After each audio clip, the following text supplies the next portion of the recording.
And here is the Gladius. Well, I love me a Gladius. Love the short swords. This one, pretty good for the price. I would review more Gladius swords if they would come out with more, or Gladius machetes, especially if they would come out with ones that are within the price range of most people. Comes with this sheath. It's got a belt loop there, retaining strap, which is diagonal with a snap closure. It's stitched leather. That's the sheath. Here are the stats for you. The brand was Sacred Sword.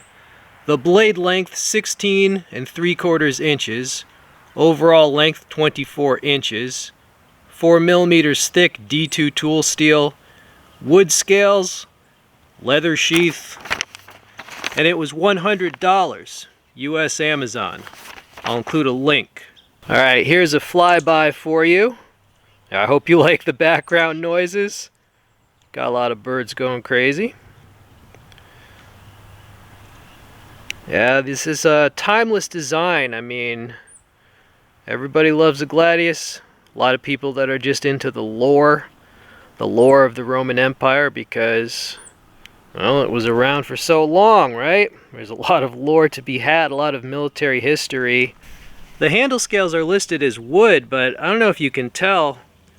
A very strong resemblance to micarta. Right, but they are listed as wood. It is double-edged, and it's extremely pointed. How sharp did it come? A little bit short of paper slice and sharp, but more than sharp enough to dispatch a soft, fleshy enemy. How's this thing feel? Oh, it feels deadly.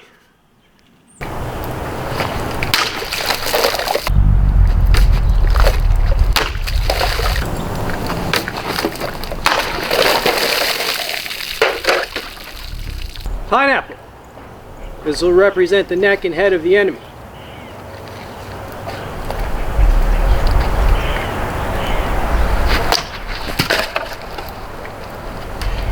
There you go.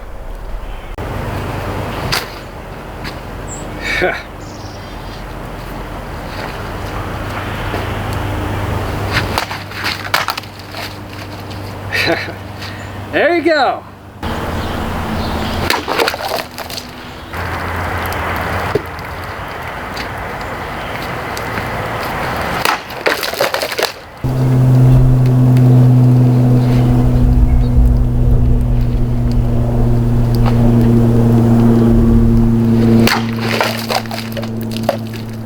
Adios.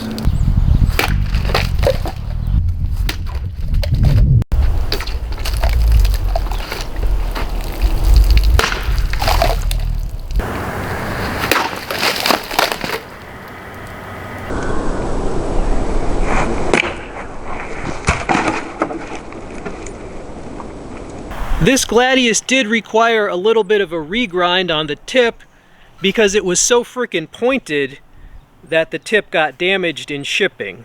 Even though it's been reground, this would go right through, let's say, the lower abdomen of an enemy, right? So you might have to regrind the tip if you get one of these. It's a murder spike that can also hack and slash.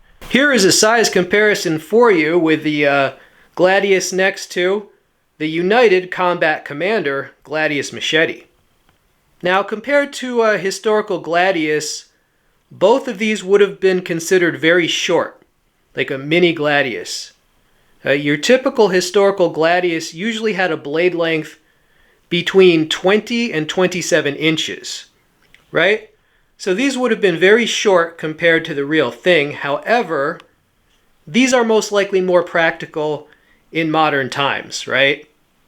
In terms of concealment, in terms of getting in and out of vehicles, in terms of using them indoors in crowded situations like a hallway, a small apartment, right? So these smaller Gladius is basically more useful in modern times. Oh, and by the way, yes, I did get the Crossman M1 carbine full auto. Christmas came early, what can I say? I will be reviewing that as soon as I get a chance to get out and make a video for you. But yeah, over the years, the lengths of the swords used by the Romans could vary quite a bit depending on what century, what part of the empire, what situation. Over the years, they had a variety of different lengths, all the way up until, you had some Romans that were on horseback, and they needed a longer sword to reach the enemy. It wasn't called a Gladius anymore, and then into the Middle Ages, long swords, broadswords, you name it, up until the Renaissance. So much history there. But this is a beauty for the price. Definitely strongly built, relatively sharp, fully functional sword. So if you appreciate stuff like this, go ahead and leave a comment. Yeah, I'm enjoying using these pineapples for the cutting practice because you can always just eat them afterwards. Also, these pineapples have a good density. Yeah, a lot more than just the water-filled jugs, right? A human body, an adult human, is 60% water. So we have enough pineapple for a few days, definitely. This is really pretty nice for the price. I mean, you can spend a lot on a Gladius. I mean, up into 200, 300. I mean, how nice do you want it, right? They'll have the frickin' whatever, the Emperor's Gladius. It'll be quite expensive. But if you want a functional Gladius, right, that you can just have a little fun with or just collect, this thing is sweet, man.